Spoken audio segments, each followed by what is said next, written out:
여러분 혹시 테슬라, 스페이스X, 에어비앤비, 페이스북, 유튜브에 공통점이 있는 거 알고 계시나요? 첫 번째는 모두 실리콘밸리에서 탄생한 기업들이고 또 하나는 모두 피터 틸의 영향을 받은 기업들이라는 것입니다. 실리콘밸리에 거물하면 많은 이들이 떠오르지만 그 중에서 가장 입지전적인 인물은 단연 피터 틸입니다. 닷컴버블 붕괴 이후 모두가 페이스북 투자에서 등을 돌릴 때 마크 저커버그의 재능과 SNS의 성장 가능성을 확신한 그는 50만 달러를 초기 투자하며 결국 막대한 이익률을 올린 것으로 유명합니다. 마크 저커버그는 피터 틸을 두고 지금의 페이스북을 탄생시킨 내 인생 최고의 조언자라는 말을 남기기도 했습니다. 그는 페이팔의 공동 창업자이자 IT 기업 150곳에 투자한 실리콘밸리의 거물 페이팔 마피아의 대부로 불립니다. 위기의 순간 모두가 불안에 떨고 있을 때 탁월한 성견지명으로 위기를 기회로 바꾸며 새로운 시장과 불을 거머쥔 대표적인 스타트업 사업가이자 벤처 캐피털 투자가 페이팔 마피아의 대부 피터 틸 스토리 지금 출발합니다. 1967년 독일에서 태어나 엔지니어인 아버지를 따라 미국 캘리포니아로 이주한 그는 미국 스탠포드 대학에서 철학을 전공하고 스탠포드 로스쿨을 졸업했습니다. 하지만 고등학생 시절 수학 경시 대회에서 입상하기도 하고 미국 체스 기사 100위 안에 들 정도로 다양한 분야에서 그 두각을 나타냈다고 합니다. 로스쿨 졸업 후 뉴욕의 대형 로펌인 설리번 앤 크롬웰에 입사하게 되지만 자신의 적성과 맞지 않아 7개월 만에 퇴사하고 금융업을 거쳐 다시 실리콘밸리로 돌아왔습니다. 이후 온라인 결제 서비스 회사 컴피니티를 설립하고 경쟁업체였던 일론 머스크의 엑스닷컴과 합병한 회사 페이팔을 키우고 이베이에 매각하며 막대한 부를 쌓았습니다. 그러던 2001년 9월 11일 전 세계가 충격에 빠지는 일이 터집니다.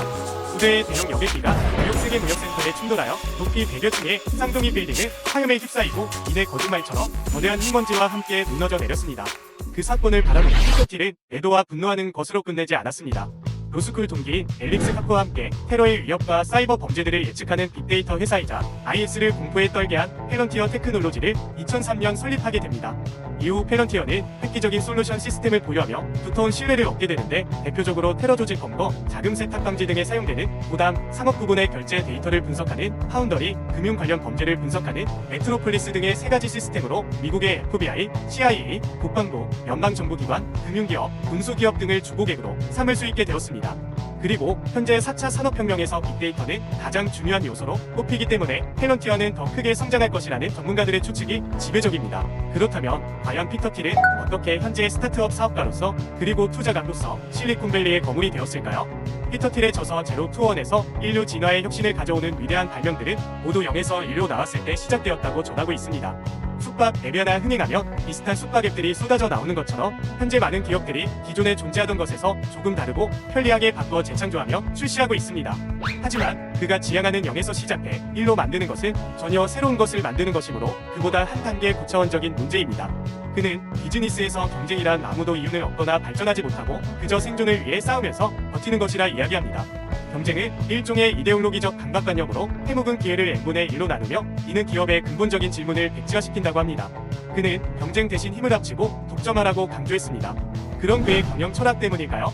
일론 머스크의 엑스닷컴과 경쟁 대신 합병하며 경쟁하지 않았고 실리콘밸리에서 세상에 없던 혁신적인 기술을 가진 기업에 투자하며 성공을 일구어냈습니다. 하지만 실제로 기존의 것에서 고객의 니즈를 충족시키며 조금 다르게 재창조해 성공한 기업들도 넘쳐납니다. 이를 개인의 삶에 적용해 보았을 때를 생각하면 또 달라집니다. 타인과 비교하며 경쟁하면 불행해지지만 어제에 나와 비교하며 경쟁하면 발전하기 마련입니다. 기업과 개인의 차이일 뿐 분명 같은 맥락입니다. 피터 틸은 경쟁 대신 독점하라고 강조했습니다. 그리고 그 방법을 4가지로 정의하고 있습니다. 첫째, 작게 시작해서 독점하라. 즉, 처음부터 큰 시장을 공략하지 말고 소외된 작은 시장을 공략하는 것이 오히려 성공 가능성이 높다는 주장입니다. 실제로 그가 공동 창업했던 페이팔은 이베이의 파워셀러들을 타겟으로 마케팅했다고 합니다. 둘째, 몸집 키우기. 작게 시작해 성과가 나기 시작한다면 몸집을 조금씩 키워나간다는 전략입니다. 그가 투자한 페이스북 또한 처음부터 세계 시장을 공략한 것이 아닙니다. 초기 하버드 대학 내에서만 서비스를 시행하다가 반응이 좋자 아이비리그 전체로 그리고 점점 그 덩치를 늘려가며 미국 전역으로 이내 세계 시장으로 발을 넓혔습니다. 셋째, 파괴하지 마라. 인접 시장으로 확대하려면 기본 시장을 파괴하면 안 된다고 말합니다. 그는 넵스터가 음원 공유 시스템을 통해 기존 음반 시장을 파괴하려고 했지만 음반 시장의 반발과 소송으로 결국 넵스터는 해산하게 된 것을 예로 들었습니다. 반면 페이팔은 기존의 카드 시장을 파괴하지 않고 오히려 카드사가 페이팔을 도구로 사용하게 만들었습니다. 비슷한 사례로 우리나라의 네이버도 기존의 신문사와 경쟁하지 않고 신문사가 네이버를 도구로 활용하게 만들며 공생하고 있습니다. 넷째, 라스트 무버가 1등이 된다. 퍼스트 무버의 혁신은 시장 선점에 분명 유리합니다. 하지만 퍼스트 무버가 제혁신을 한 후속 기업에게 따라잡힌다면 아무 소용이 없습니다. 따라서 퍼스트 무버는 지위 유지를 위해 계속 혁신해 나가야 합니다. 만약 그렇지 못하다면 라스트 무버의 발전으로 특정 이윤을 누리면서 퍼스트 무버는 자연스레 묻히게 됩니다. 다음은 대표적인 라스트 무버 기업들의 초월 사례입니다. 검색엔진 야후 퍼스트 무버, 구글 라스트 무버, 중고나라 퍼스트 무버, 당근마켓 라스트 무버, 포털다운 퍼스트 무버, 네이버 라스트 무버, 먼지봉투 판매를 포기할 수 없었던 진공청소기 기업 후버 퍼스트 무버, 다이슨 라스트 무버. 이렇게 비즈니스는 지속적인 혁신이 없다면 후발주자에게 무조건 유리합니다. 그는 남들이 닦아놓은 길을 재창조하는 것이 아닌 언제나 물에서 유를 창조하는 것을 지향합니다. 피터 틸은 오늘도 자신의 마피아 조직들과 함께 혁신 생태계를 조성하며 인류의 미래를 설계하고 있습니다. 피터 틸의 성공에는 천견지명과 투철한 자신의 철학도 있었지만 보다 중요한 요소는 사람입니다. 페이팔의 직원들은 하나같이 괴짜였으며 각자의 일에 미쳐있는 사람들이었습니다. 피터 틸은 그런 그들을 동료 이상의 친한 친구라 여기며 다가갔고 그들은 한 팀이 되었습니다. 덕분에 페이팔 마피아들은 서스럼 없이 사업을 제안하고 비판하고 토론하고 서로에게 투자하며 함께 미래로 나아갈 수 있었습니다. 특히나 스타트업은 한정된 인력으로 중요한 결정을 내려야 하기 때문에 팀워크가 무엇보다 중요합니다. 그런 의미에서 친한 친구의 의미는 조금 남다르기도 했습니다. 자신이 어떤 사람인지 잘 모르겠다면 자신의 주변 사람 3명을 보면 그것이 곧 나의 모습이라고 합니다.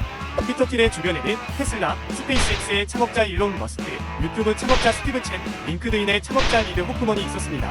현재 당신의 주변에는 누가 있나요? 더 많은 자수성가형 인물들을 탐구하고 꿀벌들을 따라 꽃밭으로 가고 싶으시다면 구독과 좋아요 부탁드리겠습니다. 지금까지 인문학과였습니다.